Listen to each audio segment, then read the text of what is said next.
El ejército de Israel se prepara para entrar en Líbano. Carros de combate israelíes ya ocupan posiciones cerca de la frontera libanesa a la espera de una orden que podría llegar en cuestión de horas. Aviones de guerra han lanzado hoy nuevos bombardeos sobre puntos concretos de Beirut que, según Israel, eran centros operativos de Hezbollah.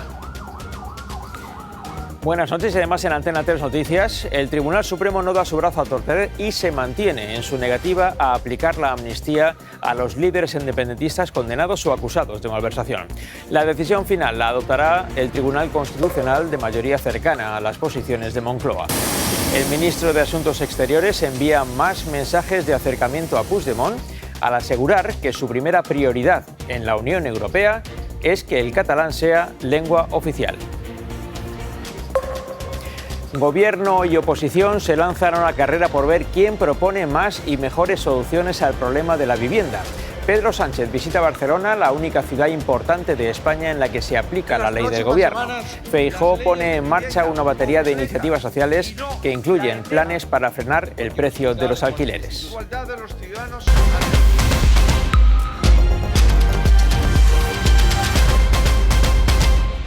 La escalada bélica en Oriente Próximo está a punto de entrar en una nueva fase que será seguramente impredecible en este momento. Israel se prepara para lanzar una incursión terrestre en Líbano. Horas antes, las fuerzas hebreas han dado un paso más al atacar el centro de Beirut por primera vez desde 2006. Las escenas de caos y confusión han marcado esta madrugada en la capital del Líbano. En el ataque habrían muerto 3 miembros de un grupo armado palestino y los bombardeos continúan en el sur del país. Israel ha extendido sus frentes de guerra en Oriente Próximo. A la guerra contra Hamás en Gaza se suman los bombardeos a objetivos de Hezbollah en Líbano. También ha golpeado a los rebeldes hutíes en Yemen y todo esto a la vez. Y todos esos grupos armados están respaldados por Irán, que es el enemigo principal de Israel en la región. La tensión en ese punto del planeta se podría disparar ante lo que ya parece una inminente incursión terrestre en territorio libanés. Pasar de los bombardeos a los tanques podría ser inminente. Los carros de combate israelíes se concentran en la frontera con el Líbano. La invasión terrestre parece inmediata, así lo dice el ministro de Defensa. La siguiente fase de la guerra contra Hezbollah comenzará pronto. Se trataría de una invasión limitada, centrada en el sur del Líbano. Lo cierto es que, según el Wall Street Journal, fuerzas especiales israelíes llevan meses haciendo pequeñas incursiones en el país vecino, entrando en túneles de Hezbollah y acumulando información. Hezbollah, por boca de su número 2, se declara preparada para la batalla. Las fuerzas de resistencia están listas para un enfrentamiento terrestre. El enfrentamiento mediático se ha centrado entre Israel e Irán. Netanyahu se dirige a la población iraní y les promete prosperidad. Israel está con vosotros. Ojalá conozcamos juntos un futuro de prosperidad y paz. Lo que promete el régimen iraní es mano dura contra quien les ataque. Cortaremos las manos y los pies de quien nos agreda. Hamás ha anunciado que su líder en el Líbano ha muerto en un bombardeo israelí. Israel ya ha informado a Estados Unidos de que planea adentrarse con sus tropas en Líbano. Desde la Casa Blanca, Joe Biden ha insistido en pedir un alto el fuego. De momento no lo ha conseguido. Vamos a Nueva York, José Ángel Abad. Vicente, en las 2 últimas semanas, Netanyahu ha desoído sin mucha delicadeza las peticiones de la administración Biden. A la vez, la Casa Blanca empieza a reconocer que al menos por ahora sus operaciones israelíes han conseguido debilitar al enemigo común en Oriente Medio, que es Irán y su influencia, pero claramente Estados Unidos no se fía de Netanyahu, cree que puede ir demasiado lejos y por eso hoy Biden de nuevo ha vuelto a hacer el mismo ruego. Rara vez un presidente estadounidense ha sido tantas veces desoído en público por un aliado y por eso hoy Biden, sobre los próximos pasos de Israel, ha querido dar a entender su influencia diciendo: soy más consciente de lo que ustedes puedan imaginar, pero desde la Casa Blanca acto seguido dejaba claro de nuevo su deseo. Preferiría que pararan ya, necesitamos un alto al fuego. Sus asesores hoy presumen de haber convencido a Israel de no entrar en Líbano con la intensidad que hiciera en Gaza, pero reconocen a la vez no estar seguros de qué ordenará finalmente Netanyahu. De ahí que Estados Unidos advierta: tenemos que estar preparados para alguna respuesta por parte de Irán. Por eso el Pentágono ha tomado la inusual decisión de mantener no uno, sino 2 portaaviones en la zona, y el Departamento de Estado negocia con aerolíneas que se aumenten los vuelos de salida del Líbano. Tras el ataque inicial de Hamás en octubre pasado, las fuerzas americanas en Irak, Siria y Jordania fueron atacadas casi 200 veces por milicias proiraníes. Por ahora, estos días, ni una sola vez. También hay preocupación en la Unión Europea por la situación en Oriente Próximo. Hoy los ministros de Asuntos Exteriores han celebrado una reunión de emergencia ante el agravamiento de la situación en Líbano. Vamos a conocer los detalles en Bruselas. Guillermo Pascual. Vicente, según palabras de Josep Borrell esta misma tarde, estamos en el momento de la verdad en el Líbano y por eso le ha pedido a Israel que no lance ninguna intervención militar más. Esas han sido las palabras de Josep Borrell en una reunión en la que el jefe de la diplomacia ha lamentado las miles de víctimas civiles, los miles de desplazados y sobre todo ha insistido en que se debe garantizar la soberanía de los dos países, de Líbano y de Israel. Aunque es verdad, aquí en Bruselas se asume que poca capacidad de influencia tiene ahora mismo la Unión Europea en el gobierno de Netanyahu. Arms should now be silenced, and the voice of diplomacy should speak and to be heard by all. Any further military intervention would dramatically aggravate the situation, and it has to be avoided. En España, si se hubieran cumplido los planes de Moncloa y de sus socios independentistas, a estas alturas del año todos los líderes del proceso independentista, también los prófugos, habrían sido ya amnistiados por completo. Pero esos planes no se han cumplido. La amnistía se ha aplicado solo parcialmente y los prófugos siguen a la fuga.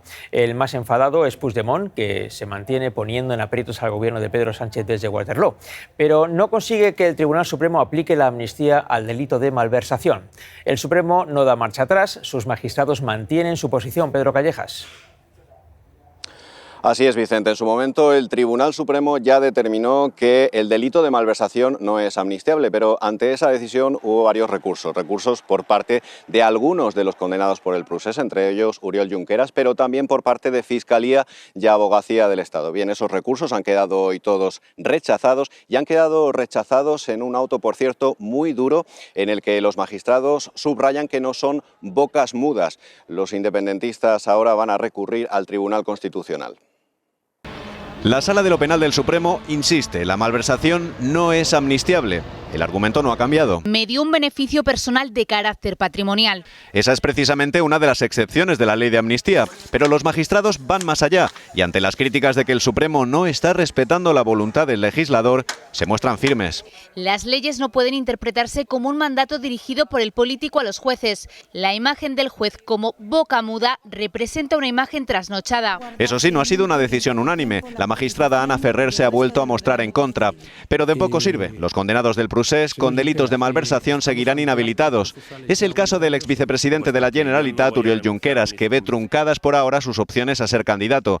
No dejaremos de luchar, ha dicho en sus redes sociales. Esquerra ha confirmado que recurrirán al Constitucional. Otro de los afectados, el secretario general de Junts, Jordi Turull, dice que no se esperaban nada bueno. Tampoco hay sorpresas en el gobierno. No es la primera vez que el Tribunal Supremo se ha pronunciado en este sentido en respecto a esa decisión. El Supremo también ha descartado el recurso de Vox que pedía que no se amnistíe el delito de desobediencia. Como el Tribunal Supremo no cede, Moncloa confía ahora en el Constitucional, cuya mayoría es habitualmente cercana a los criterios del Gobierno. Pero a la espera de que eso ocurra, el presidente ha dado órdenes precisas a sus colaboradores para que satisfagan, en lo que puedan, las exigencias de Puigdemont. Y uno de los ministros que se ha tomado esa tarea con más entusiasmo es José Manuel Álvarez. Su ministerio se ocupa de dos ámbitos. Por un lado, los asuntos exteriores en general y por otro, más en particular, la Unión Europea. Hoy ha dicho que es su prioridad como ministro para la Unión Europea la lengua catalana. El objetivo final, principal y primordial que yo tengo como ministro de Unión Europea es la oficialidad del catalán en Europa. Objetivo primordial. principal de su tarea. De todos los asuntos que España tiene que gestionar con Bruselas, que son muchísimos, el objetivo prioritario para el Gobierno es que el catalán sea lengua oficial de la Unión Europea.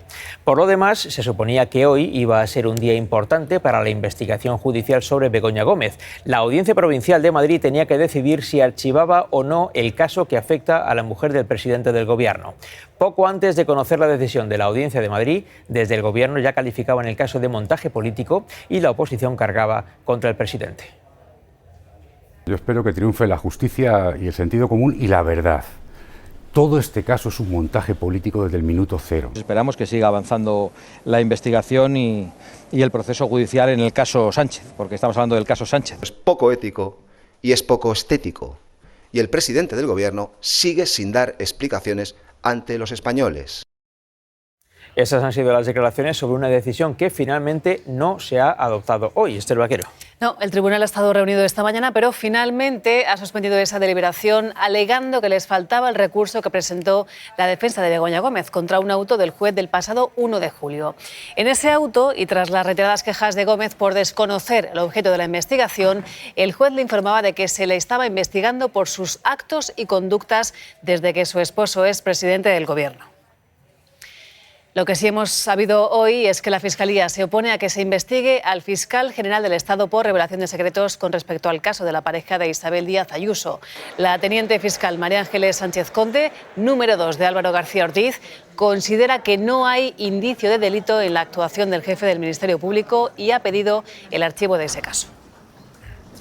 La semana pasada, el presidente del Gobierno dejó en el aire el futuro de los presupuestos generales del Estado con la excusa de esperar a ver cómo las diferentes facciones del independentismo catalán redirigen sus estrategias internas. La constante pugna de sus socios separatistas ha llevado al Gobierno a incrementar la lista de derrotas en el Parlamento, una de las últimas a cuenta de la vivienda, un asunto al que el Ejecutivo quiere focalizar la atención mediática. Esta tarde Pedro Sánchez ha visitado una promoción de viviendas de alquiler asequible en Barcelona. Lo ha hecho junto al alcalde de la ciudad y a la ministra de Vivienda, que hace solo unos días amenazaba a las comunidades autónomas con condicionar su financiación al cumplimiento de la ley de vivienda. El aviso del Gobierno deja fuera precisamente a Cataluña porque esa es la única comunidad en la que sí se ha aplicado la norma. Las regiones del PP se han rebelado frente a esa amenaza del Gobierno. Dicen que es un chantaje porque no es obligatorio aplicar la ley, solo es una opción. Hoy el presidente se reafirma en sus intenciones. Diana Mora. De hecho, en esta visita a la ciudad condal, Sánchez no ha querido apartar de su agenda la vivienda aquí en Cataluña, a pesar de la polémica. Todo lo contrario, el presidente del Gobierno ha visitado una promoción de alquiler social que cuenta con una subvención de 20 millones de euros del Gobierno al Ayuntamiento de Barcelona. Ha sido una jornada repleta de encuentros institucionales en un momento en el que Sánchez no cuenta con el apoyo de los independentistas y sigue sin aclarar cómo será el modelo de financiación aquí en Cataluña. En las últimas elecciones autonómicas, el Gobierno ya intentó centrar su campaña en la vivienda. Pedro Sánchez llegó a prometer más de 184.000 viviendas para alquiler social, pero la mayoría no se han empezado a construir. Con los precios al alza por altísima demanda, el Ejecutivo señala al Partido Popular.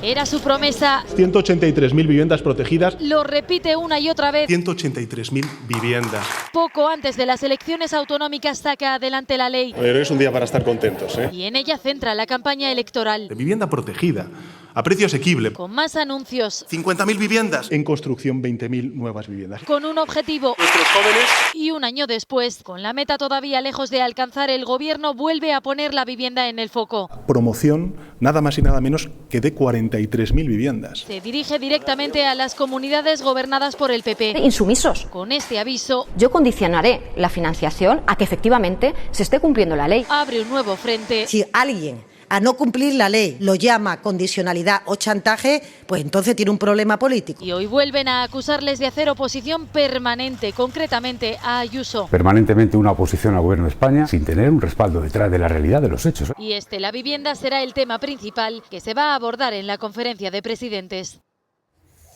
Hasta ahora el Partido Popular había centrado su estrategia de oposición en la amnistía, en el caso Koldo y en las causas que afectan a la esposa y al hermano de Pedro Sánchez.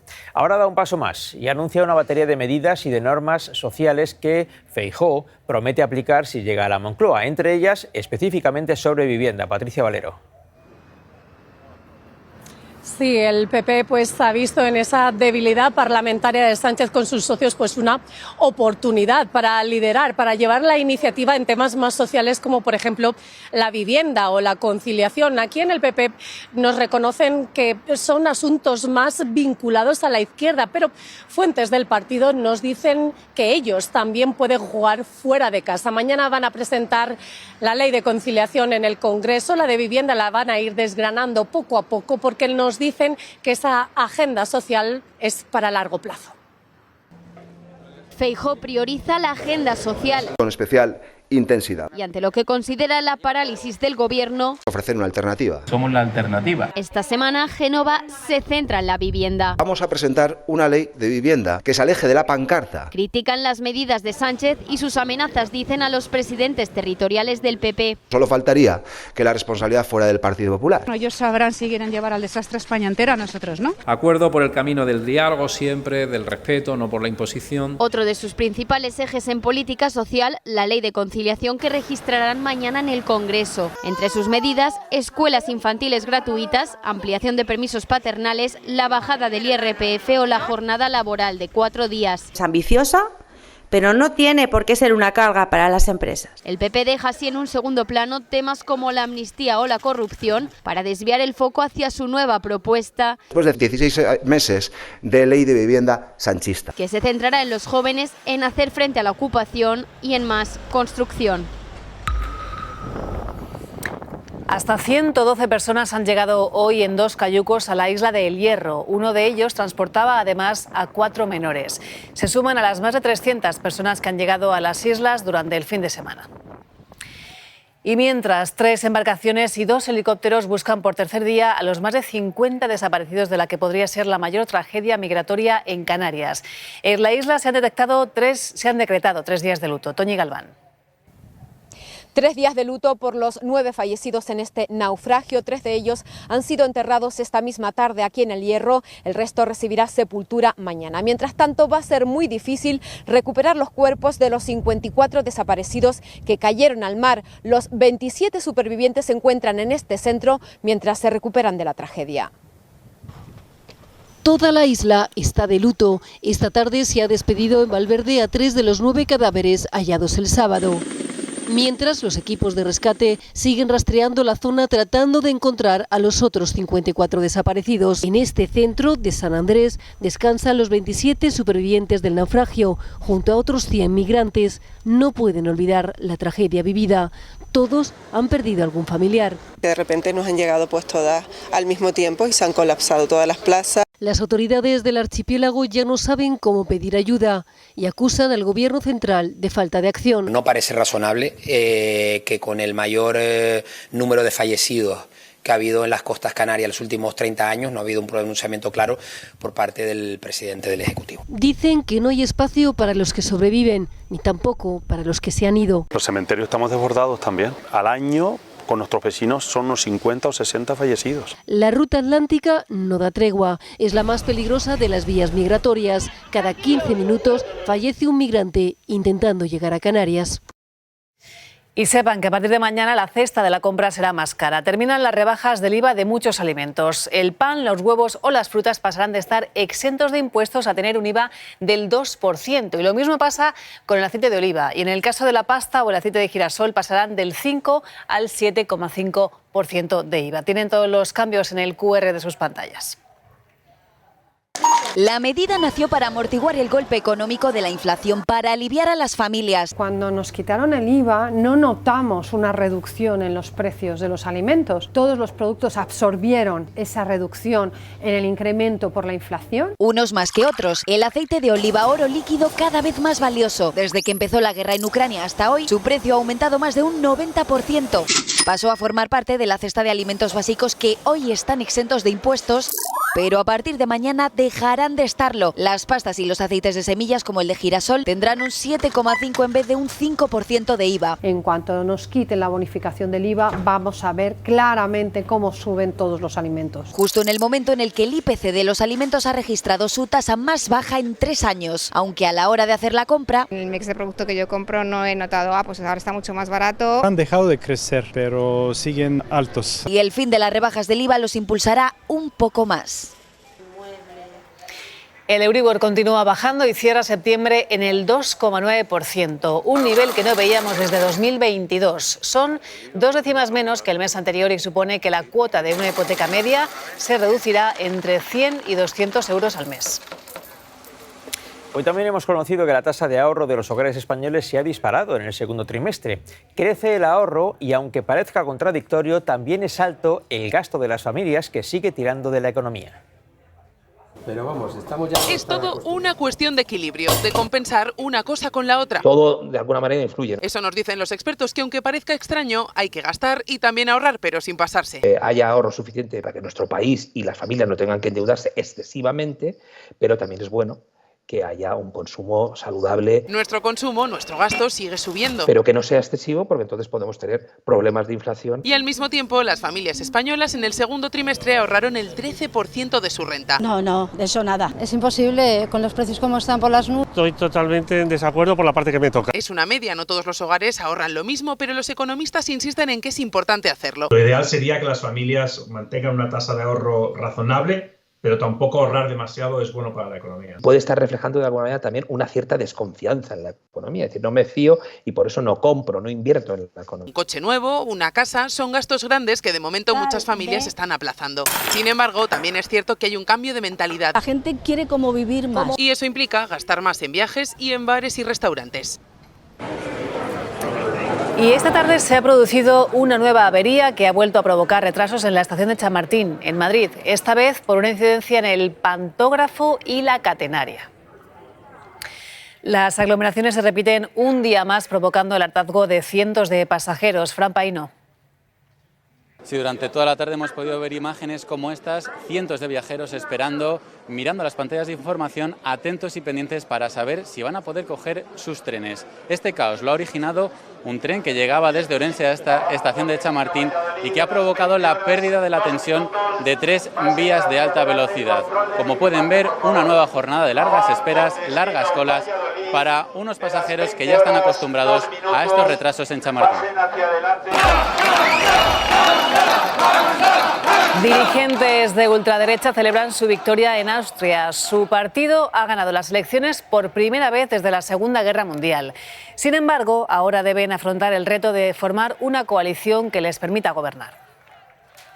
Las negociaciones no serán fáciles porque las demás formaciones rechazan pactar con ellos. En la Unión Europea preocupa el ascenso de un partido que se opone a la gestión migratoria comunitaria y es, además, cercano a Putin. Volvemos a Bruselas. Guillermo.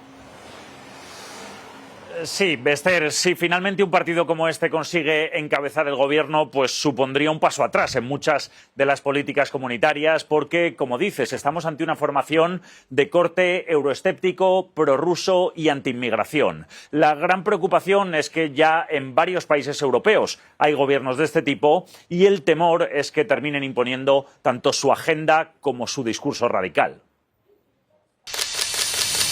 Acaba de conseguir una victoria histórica para su partido fundado por antiguos nazis. Herbert Kickl, líder del Partido por la Libertad, se refiere a sí mismo con esta palabra. Significa canciller del pueblo, un término alemán que utilizaba Hitler, aunque Kickl niega cualquier referencia nazi. Primero está el pueblo, después el canciller. Entre sus propuestas está la de retirar la nacionalidad a los austriacos de origen inmigrante con delitos penales y además deportación para todos aquellos que no cumplan con nuestras reglas. También rechaza el cambio climático y se opone a la ayuda a Ucrania. Es abiertamente prorruso. Hemos abierto la puerta a una nueva era. Pero tendrá complicado gobernar. Para convertirse en el nuevo líder de Austria, Kickl aún necesita un socio de coalición. Su partido se enmarca en la Eurocámara dentro del grupo Patriotas de Europa, junto a Orbán, Marine Le Pen y Vox. Y la Unión Europea analiza las repercusiones políticas si llega a formar gobierno. La extrema derecha ya es primera fuerza en Austria, Italia, Países Bajos, Hungría y Eslovaquia, y sigue subiendo con fuerza en Francia y Alemania. Se citaba en esta información a Marine Le Pen. Pues bien, la líder de la ultraderecha en Francia se sienta en el banquillo. Está acusada de desviar fondos europeos para la financiación de su partido. Le Pen se ha presentado hoy ante el Tribunal de París, que la juzga, junto a otros 26 compañeros de su fuerza política. Si fuese declarada culpable, sería inhabilitada y, por tanto, no podría presentarse a las elecciones presidenciales de 2027. El chavismo confirma la identidad y los cargos contra los 2 españoles detenidos por supuesto espionaje para desestabilizar el gobierno de Nicolás Maduro. El ministro de Exteriores, José Manuel Álvarez, asegura que contarán con protección diplomática y consular. La nave que rescatará a los 2 astronautas atrapados en el espacio se ha acoplado ya en la Estación Espacial Internacional. Un fallo técnico en su nave les ha dejado en órbita desde el pasado mes de junio. Está previsto que regresen a la Tierra en febrero. Detenidos en Italia 19 ultras del Inter y del Milán, acusados de extorsionar a los directivos de ambos clubes. Utilizaban métodos mafiosos para la venta de entradas y bebidas. Aquí en España también hay problemas con los ultras. La policía y el Club Atlético de Madrid tratan de identificar a los aficionados ultras encapuchados que lanzaron objetos durante el partido entre el Atlético y el Real Madrid. El partido fue suspendido durante 20 minutos. Uno de los implicados ya ha sido identificado y expulsado del club, pero se da por seguro que aún habrá más consecuencias por lo ocurrido anoche. Durante el partido se escuchan cánticos contra el portero madridista. Marca el Real Madrid. Courtois celebra el gol mirando y gesticulando hacia el fondo ultra del Atlético. Llueven mecheros y otros objetos y el árbitro suspende 20 minutos el partido. Los jugadores rojiblancos tratan de calmar a los aficionados, algunos con la cara tapada. También lo hace Diego Simeone, el entrenador, que condena esta acción. No necesitamos de esa gente en nuestra tribuna. Aunque también señala al portero del Madrid por, en su opinión, provocar. Y se ve claramente cuando Courtois carga a la gente y se ríe. Vení, así, jaja, no aparece. Reacciones dentro del mundo del fútbol. Una actuación correcta por el árbitro. Y también desde fuera. Que desde luego como alcalde, bochorno, como aficionado al Atlético de Madrid, dolor. Condena desde el gobierno que anuncia sanciones. La prensa internacional se ha hecho eco de lo que algunos denominan ya como el derbi de la vergüenza. Fuimos, había una cola de 1000 demonios. Y luego tuvimos que ir a otro día y a otro día pues ya no había nada. Que dice que habían 800.000 plazas, pero no sé dónde están. Yo tenía la ilusión de ir de viaje esta vez a otro punto de España y no he podido. Son las quejas de muchos jubilados que dicen que se han quedado sin plaza para viajar con el Imserso. También están en vilo decenas de personas que han contratado sus vacaciones con una agencia de viajes online. Acusan a la propietaria de cancelar esos viajes y de quedarse con su dinero.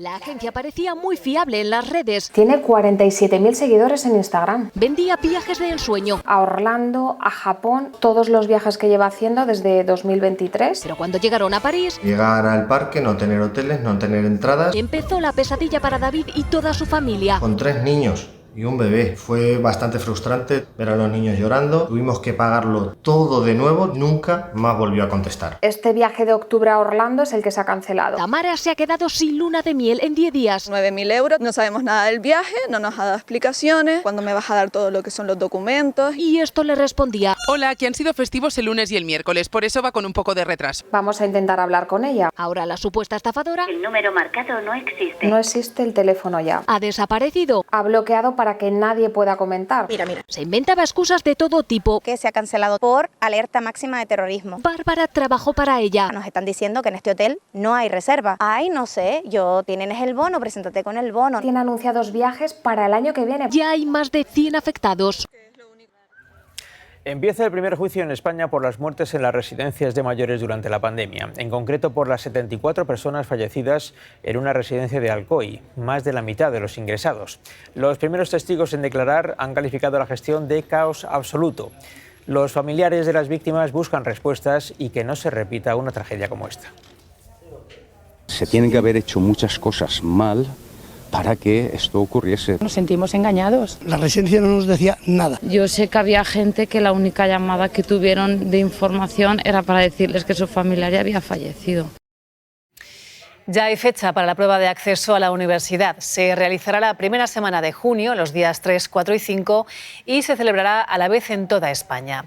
Así lo han acordado hoy los rectores de las universidades públicas y privadas. Cada materia presentará un modelo único de ejercicio y ya no se podrá elegir entre dos exámenes para evitar que los alumnos estudien solo una parte del temario.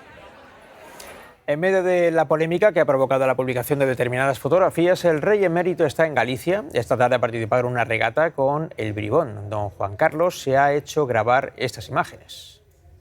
Me da mucha alegría poder decir que hemos llegado primeros. El emérito disfruta esos días de las regatas en ese barco. Sus visitas a España son cada vez más frecuentes.